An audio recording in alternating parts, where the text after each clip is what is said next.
जाएगा उधमपुर के लिए। कई इस प्रकार की योजनाएं बन।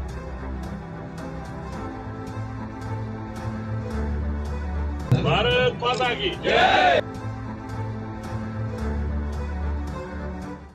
प्रधानमंत्री कार्यालय में राज्य मंत्री डॉक्टर जितेंद्र सिंह ने जम्मू कश्मीर के भारत के साथ संपूर्ण एकीकरण की श्यामा प्रसाद मुखर्जी की विरासत की हर हाल में रक्षा करने का वादा करते हुए कहा है कि 6 दशकों के लंबे इंतजार के बाद प्रधानमंत्री नरेंद्र मोदी ने अनुच्छेद 370 व 35A निरस्त कर एक ऐतिहासिक कदम उठाया और अब भाजपा किसी को भी किसी सूरत में 370 बहाल नहीं करने देगी।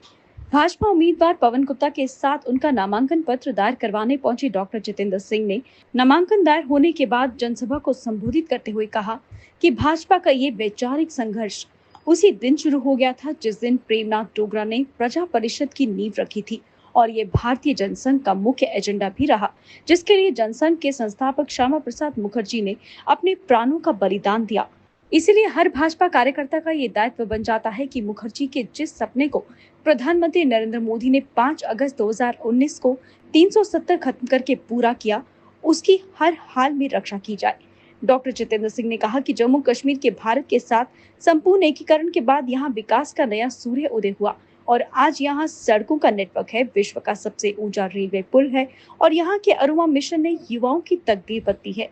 इसलिए ये न केवल क्षेत्र के हित में है बल्कि हमारी भावी पीढ़ी के लिए भी महत्वपूर्ण है कि नरेंद्र मोदी द्वारा सक्षम जम्मू कश्मीर की नई व्यवस्था और एकीकरण के लाभों को बरकरार रखा जाए ताकि कल 2047 में जब विकसित भारत का निर्माण हो तो भारत के विकास में जम्मू कश्मीर की अग्रणी भूमिका हो। शुभ दिन है, आज गणेश चतुर्थी का पर्व भी है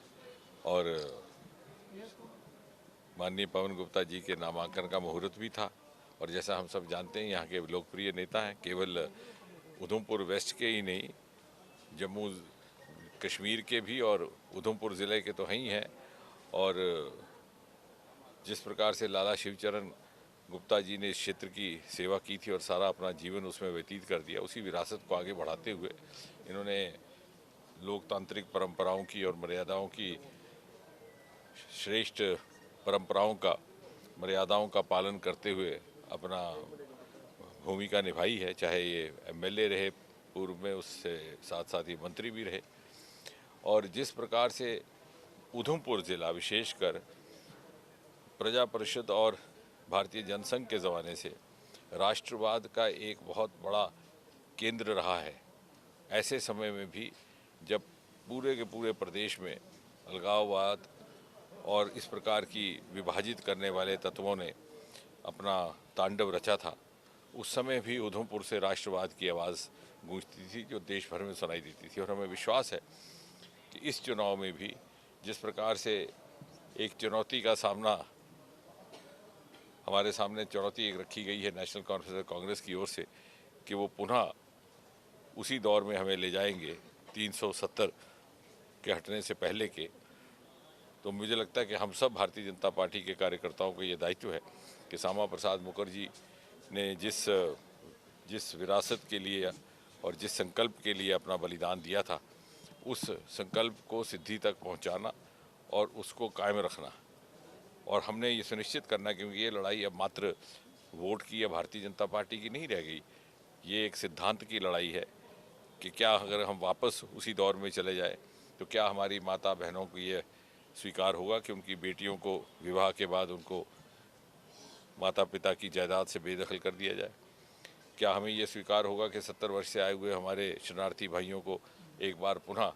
नागरिकता के अधिकार से वंचित कर दिया जाए?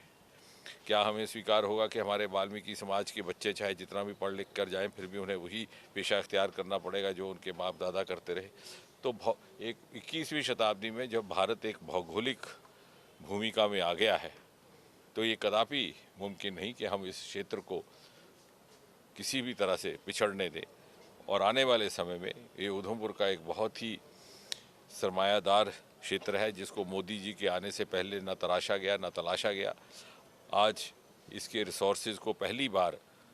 उभर करके सामने लाया जा रहा है और मुझे विश्वास है कि आने वाले समय में मोदी जी के नेतृत्व में जब हमारी केंद्र की सरकार होगी और श्री पवन गुप्ता जी का यहाँ से नेतृत्व रहेगा तो उधमपुर भारत के आने वाले समय में ग्रोथ स्टोरी में एक प्रमुख भूमिका निभाने वाला है। सर, आपको नहीं लगता कि कांग्रेस को क्लियर करना चाहिए कि भारत 370 में देखने मैंने उस दिन श्रीनगर में भी खड़े होकर के ये बात कहने का साहस किया था कि कांग्रेस जब घाटी में खड़ी रहती है श्रीनगर में तो वो 370 के हटाने के पक्ष में, जब वो जम्मू में है घाटी में और श्रीनगर में जब वो खड़े रहते हैं कांग्रेस के नेता तो वो 370 को रखने के पक्ष में, जब वो जम्मू आते हैं तो वो 370 को हटाने के पक्ष में। और मैंने ये कहा था कि अभी भी हमारे कुछ ये इस प्रकार के राजनीतिक साथी पिछले चुनाव की चतुराइयाँ इस्तेमाल कर रहे हैं, लेकिन वोटर अब बहुत अधिक जागरूक हो चुका है। और ये नेशनल कॉन्फ्रेंस और कांग्रेस वालों के नेताओं के विषय में एक कहावत मशहूर होती थी 60-70 के दशक में कि ये 3 बयान लेकर के पत्रकारों के लिए जेब में रखते थे, एक श्रीनगर में बांटते, दूसरा जम्मू, तीसरा दिल्ली। लेकिन अब आप जैसे मित्रों के कारण जहाँ रियल टाइम रिपोर्टिंग है, रियल टाइम चेक है, ये मुमकिन नहीं है। और इसलिए अब ये स्पष्ट नहीं कर पा रहे कि 370 के हक में है कि उसके विरोध में है, ये ना इधर है कि ना उधर है। और यही चीज़ इनको मतदान के दिन इनको इसका खमियाजा भरना पड़ेगा। भैया पीछे आ जाओ भैया। हाँ जी सामने देखो।